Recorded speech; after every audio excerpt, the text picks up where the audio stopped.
En este problema de corriente alterna vamos a analizar los tres circuitos dibujados en la pizarra, el A, el B y el C. En los tres hay dos componentes pasivos iguales, que son una inductancia L de 10 milihenrios y un condensador de capacidad igual a 10 milifaradios.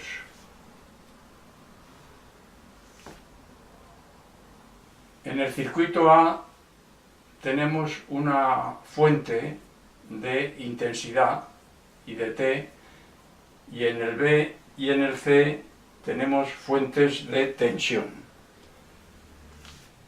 En el circuito A la fuente de intensidad es igual a 3 amperios por el seno de 100 por T. Omega son 100 radianes por segundo. En los tres circuitos el mismo omega también, así como los mismos componentes pasivos. Como se repiten los componentes pasivos, vamos a calcular primero las impedancias correspondientes a esos componentes. La impedancia correspondiente a la inductancia L la vamos a llamar X sub L. En la forma compleja será igual a J por omega y por L. Por lo tanto, igual a J por 100 radianes por segundo y por L, que son 10 milihenrios.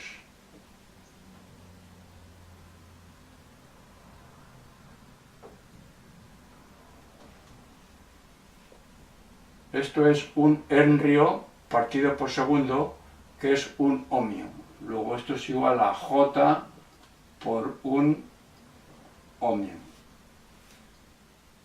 La impedancia correspondiente al condensador, también en la forma compleja, será igual a menos J partido por omega y por la capacidad del condensador. Por lo tanto será igual a menos J partido por 100 y por 10 milifaradios. El denominador será igual a 1 faradio partido por segundo, que es 1 partido por un ohmio. Luego queda que esto es igual a menos J por un ohmio.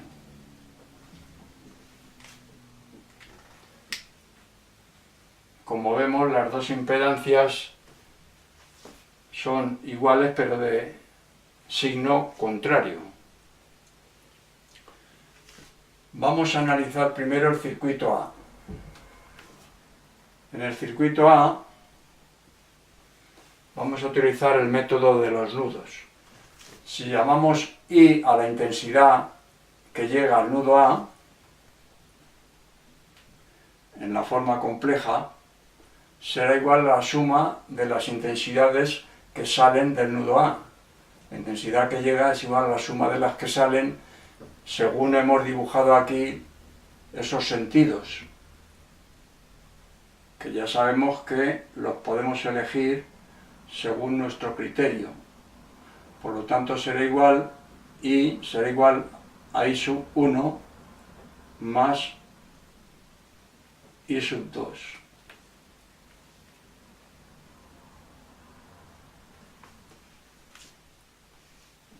La diferencia de potencial entre los nudos A y B la vamos a calcular a través de la caída de tensión de la rama que pasa por la inductancia primero y después por la rama o el resto de la malla que pasa por el condensador. Si lo hacemos en la rama donde está la inductancia, tendremos que la caída de potencial V sub AB será igual a I sub 1 por X sub L, la intensidad por la impedancia. Y esto será igual a I sub 1 por J y por 1. V sub AB, la caída de tensión entre los nudos A y B, calculada a través del condensador, también será igual a la intensidad I sub 2 por la impedancia del condensador, que es menos J por 1. Igualamos, pues, los segundos miembros de estas dos ecuaciones y tenemos que I sub 1 por J y por 1 es igual a I sub 2 por menos J por 1, de donde dividiendo por J en los dos miembros obtenemos que I sub 1 es igual a menos I sub 2. Si sustituimos aquí I sub 1 en función de I sub 2, obtenemos que I es igual a menos I sub 2 más I sub 2. Y esto es igual a 0, la forma compleja de 0. Estamos igualando un complejo a otra cantidad, tendremos que igualarlo al complejo 0, que es el número complejo que tiene 0 en la parte real y 0 en la parte imaginaria. Bien, el módulo, por lo tanto, de I aquí es 0, que no coincide con el módulo que le dimos a I de t, que era 3 amperios. Aquí salen 0 amperios haciendo el cálculo que hemos hecho, que es correcto. ¿Por qué esa diferencia? Pues la diferencia está en que este circuito no es viable, no se puede dar con esta fuente de intensidad. ¿Por qué? Porque la impedancia de estas dos impedancias en paralelo, que vamos a llamar Z a la impedancia del conjunto, su inversa será igual a la suma de las inversas de las impedancias en paralelo. X sub L, el inverso de X sub L, más el inverso de X sub C. Y esto es igual a 1 partido por J por 1 más 1 partido por menos J y por 1. Y esto es 0. Luego Z, su inverso es 0. Luego Z es igual al inverso de 0 en su forma compleja, que es igual a infinito en su forma compleja. Luego el módulo de Z es igual a infinito. ¿Qué quiere decir eso? Que si la intensidad que pasa por aquí, por el conjunto de las dos impedancias, o la equivalente por Z, que vale infinito, es distinta de 0, resulta que la caída de potencial es infinito, ¿no? Porque la caída de potencial V sub AB en módulo será igual a I por Z, en valores en módulo. Si Z es infinito e I es distinto de 0, V sub AB será igual a infinito. lo cual no puede ser, o sea que este circuito se destruiría, o sea, no es viable. Bueno, vamos a analizar ahora el circuito B.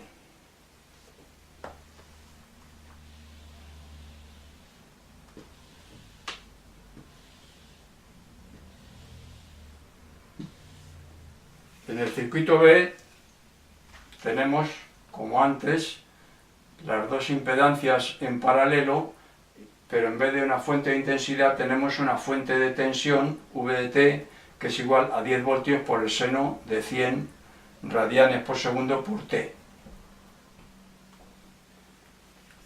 Vamos a utilizar aquí el método de las mallas. Definimos en cada malla una intensidad, la malla 1, la intensidad es 1, con este sentido de circulación, y en la malla 2, la intensidad es 2, con este sentido de circulación. En la malla 1, como tenemos una tensión, cuyo sentido coincide con el sentido de circulación de 1, V en su forma compleja, será igual a la suma de las caídas de tensión que hay en dicha malla. Y tenemos la caída de tensión únicamente en la impedancia correspondiente a la inductancia, L. Luego, entonces aquí, ¿qué intensidad circula por dicha inductancia? Pues circula la intensidad I sub 1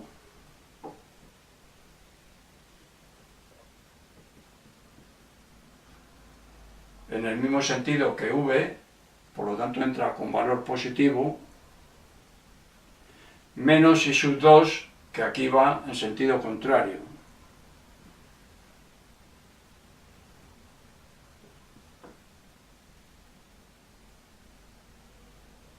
Y esto multiplicado por la impedancia de L, que es J por 1.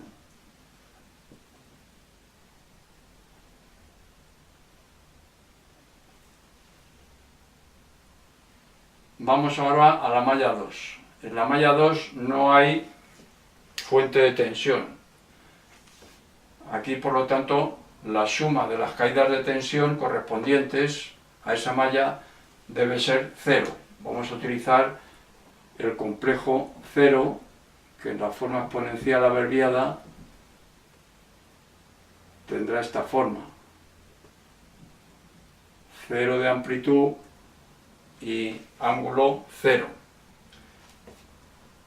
Será igual a la caída de tensión correspondiente a L más la caída de tensión correspondiente a C. La caída de tensión correspondiente a L, si suponemos que I sub 2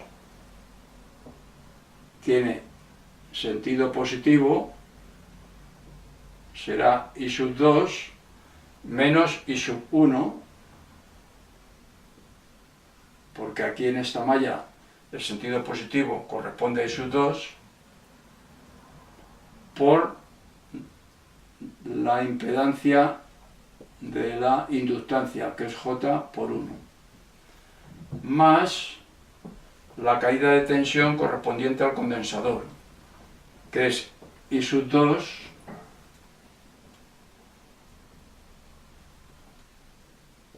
por la impedancia del condensador, que es menos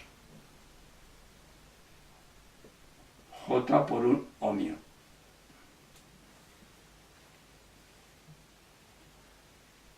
Si operamos aquí, tenemos I sub 2 por J por 1 menos I sub 2 por J por 1.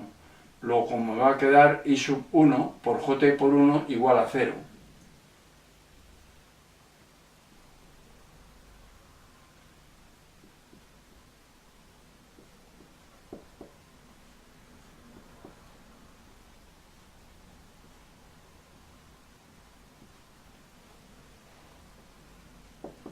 Por lo tanto,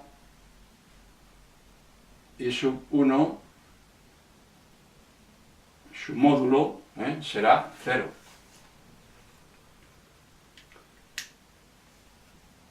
¿Qué quiere decir eso? Quiere decir que en la malla 1 no hay corriente alguna.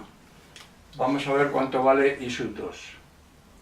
Si sustituimos aquí, en esta ecuación, la primera, tenemos que V, que vale en la forma compleja, exponencial, 10 y un ángulo de 0 grados,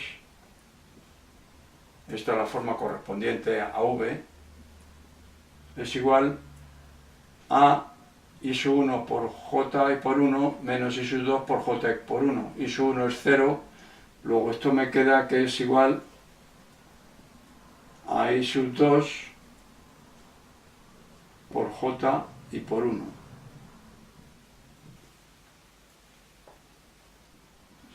Vamos a poner aquí este complejo en la forma exponencial también. En vez de J vamos a poner menos J.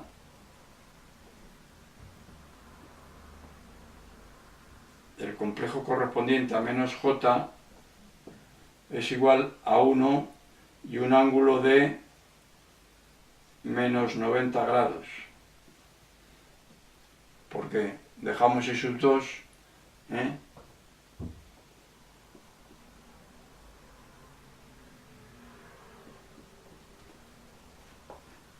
y entonces lo multiplicamos por 1 y un ángulo de menos 90 grados,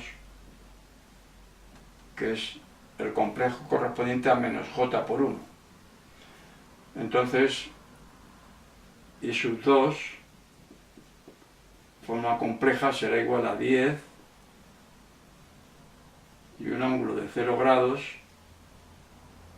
partido por 1 y un ángulo de menos 90 grados.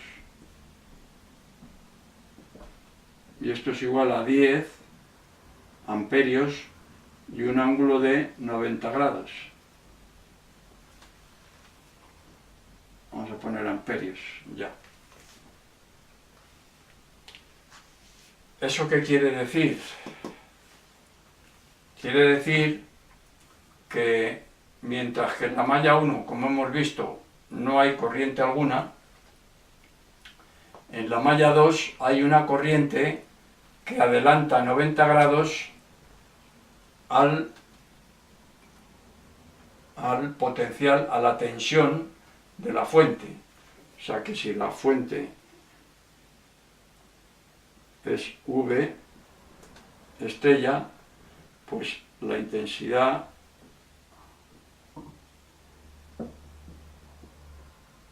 I sub 2 adelanta 90 grados a la tensión. Tiene la misma frecuencia, estamos hablando de una velocidad angular también de 100, o sea que I sub 2, la forma instantánea, será igual a 10 por el seno de 100 por T más 90 grados.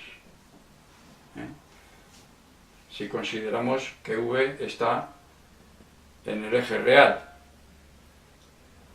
Bueno, pues entonces, ¿qué está pasando? Pues está pasando que por la parte de fuera, por la fuente de tensión, no puede circular corriente alguna, y por la malla en la que está la inductancia y el condensador, está con la misma frecuencia produciéndose una intensidad alternativa, alterna, del condensador a la inductancia y de la inductancia al condensador, que oscila con la misma frecuencia que V de T. ¿Por qué no circula por fuera intensidad alguna? Por la misma razón que vimos en el caso A, porque si resulta que Z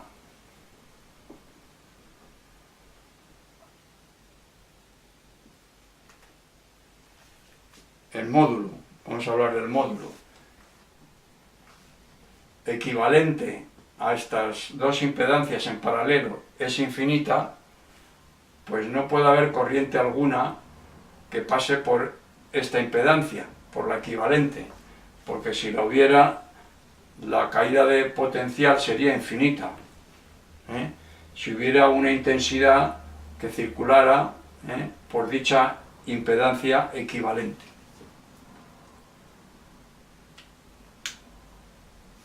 Bueno, pues ahora vamos al caso C.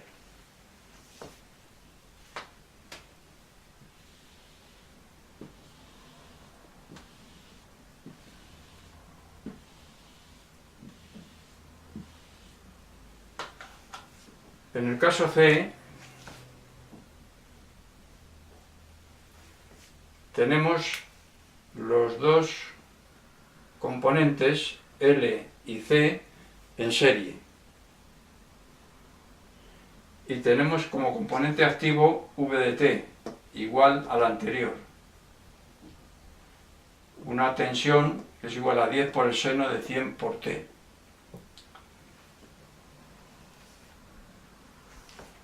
¿Cuál es la impedancia de estas dos en serie?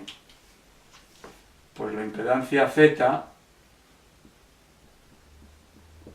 será igual a la suma de las impedancias X sub L más X sub C es igual a J por 1 menos J por 1.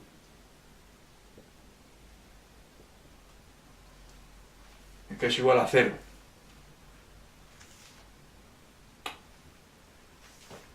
¿Qué ocurre entonces en este circuito? Pues que en teoría tampoco es viable, porque si no hay resistencia, esta intensidad que circularía por dicho circuito, la intensidad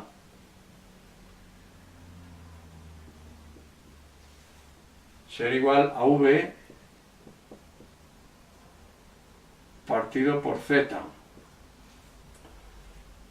V distinto de 0 y Z igual a 0, tendríamos que la intensidad sería también infinita. Luego, este circuito tampoco es viable.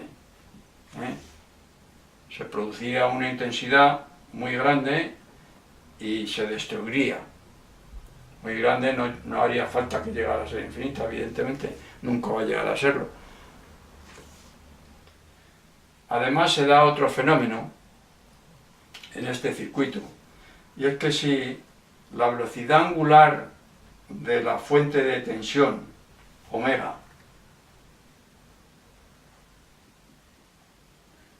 es igual a la velocidad angular que la llamaremos omega sub 0,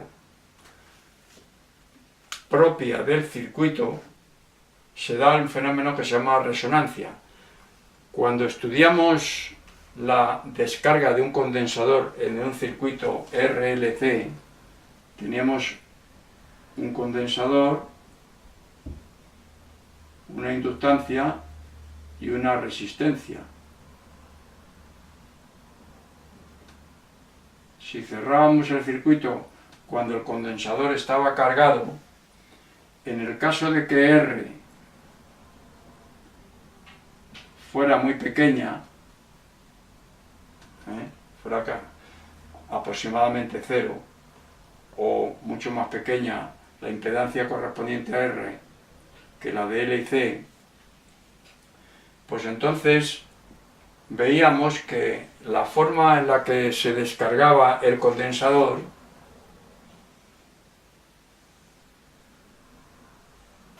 era según una función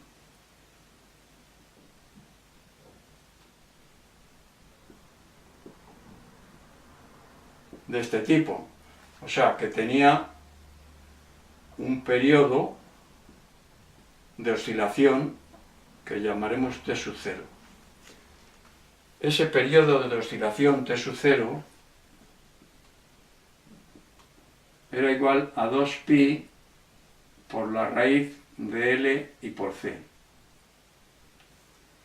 O sea que omega sub 0 la frecuencia propia con la que oscila la intensidad en ese circuito es igual a 2pi partido por t sub 0, que es igual, hacemos la división y nos sale 1 partido por la raíz de L por C, esa frecuencia.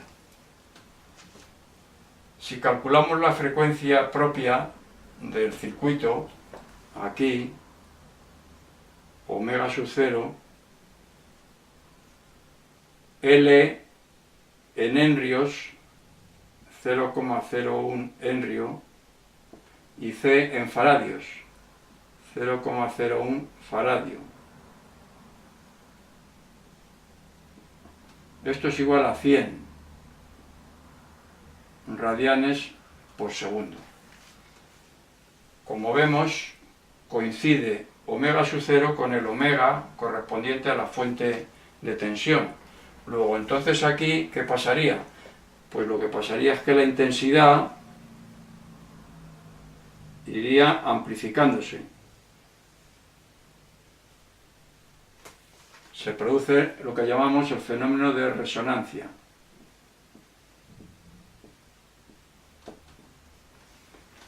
Se amplificaría hasta la rotura, si esta es la intensidad, este es el tiempo, hasta la rotura del circuito, claro. Llegaría un momento en que la intensidad quemaría el circuito. En realidad, el que la impedancia del circuito sea cero da lugar a que se produzca el fenómeno de resonancia. Si tenemos que Z es igual a J omega L, siendo omega la velocidad angular de la fuente, menos J partido por omega y por C, esa es la impedancia. Si es cero, la impedancia, dividiendo por J, queda que omega por L menos 1 partido por omega y por C es igual a 0. De donde aquí obtenemos que omega cuadrado es igual a 1 partido por L y por C. Multiplicando por omega y pasando L y C al segundo miembro, obtenemos esta igualdad, de donde omega es igual a 1 partido por la raíz de L por C, que es igual a omega sub 0, a la velocidad angular propia del circuito. O sea que la velocidad angular de la fuente o de la intensidad que circula por el circuito es igual precisamente a la velocidad angular propia del circuito. Luego se da el fenómeno de resonancia. O sea que el que la impedancia sea nula en el circuito nos lleva a que se produzca el fenómeno de resonancia.